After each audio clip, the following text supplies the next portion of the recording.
Alrighty, so Tom Clancy's Without Remorse, starring Michael B. Jordan, is a thing. It's not a thing in theaters, but it's still a thing. And I have seen this thing. I think even somebody wanted me to see this thing, although I can't honestly tell you why. Before I go any further, let me remind you, of course, that for every 1,000 subscribers I get, I do purchase one of these bracelets from the company 4Ocean, and 4Ocean will pull a pound of trash out of the ocean or off of our coastlines every time I do that. So, if you could comment on this video, perhaps like this video, share it with your friends, and of course subscribe if you haven't already, the world will thank you. So, Without Remorse is your typical revenge story. Dude has his family wiped out, and he sort of becomes the Punisher. Only, there's the Cold War happening, and there's Cold War stuff. Is the action good? Yeah. It's a well-produced movie with all of the things in the right place. But unfortunately, this is a film without a lot of soul. And Michael B. Jordan is merely a competent straight man actor, but he is not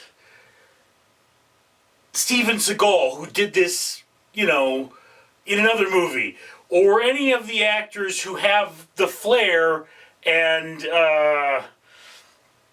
je ne sais quoi that make this the surreal thing. Now, Jodie Turner-Smith, who is sort of the supporting role here, she is... I wish there was more of her in this movie. She plays sort of the military hard ass very well, but she's also a very charming and elegant woman, so she's stepping out of who I think she more or less is and showing a little harder degree of acting than Michael B. Jordan. Although Jordan was fine with Creed, it's just, him as an actor, he's not showing a lot of range. He's kind of a one-trick pony, and he doesn't really look at any particular point like he's fighting for this. It's all just too easy for him.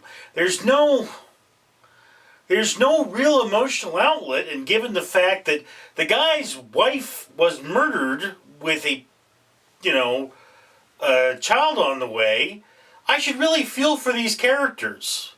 But they don't stand out to me. They don't speak to me as people. It's like, okay, it's there. And then the reasoning behind this movie, again, this is based on a book, and it's based on a book that was written in the outskirts of the Cold War, when America was going, okay, now what?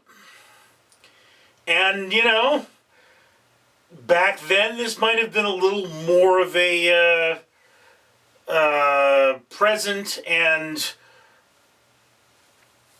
very realistic movie. Now it's just sort of a typical action movie. Same thing around the Has Fallen series.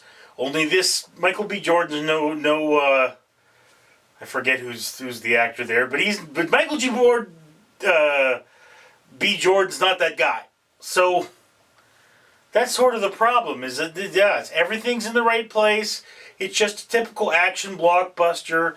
It's not Die Hard, where the guy gets torn down and you feel for him and you care about him. It's, the Punisher without the feels.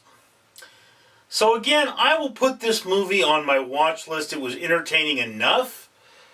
Put it way down on your watch list, because it's not a movie you have to get to. It's competently done. It is entertaining enough. It's not going to wow you. If you want a good movie, look elsewhere. If you want a competent movie that is fun enough, okay. You like explosions, you like people getting their comeuppance when they're corrupt and evil, alright. If that's not your bag, if you don't want to see people get shot and blown up, and I believe that's actually kind of not something we should want to see, but that's not the point, then this is not your movie. Again, it is a typical dumb action movie with no substance or real strength to it. It's kind of outdated. It would have meant more something a few years ago, but right now it's just something that's been done to death. Anyway, that's just my opinion. I'd love to hear yours down in the comments below. I'm Richard. Salutations, plebeians! It is I, Stephen Miller, emissary and advisor to his dark orange lordship and the real President Donald Trump, reminding you to comment on and like this video, subscribe if you haven't already, or I will suck out your eyes and feed them to my two tarantulas, Meredith and Red Bill!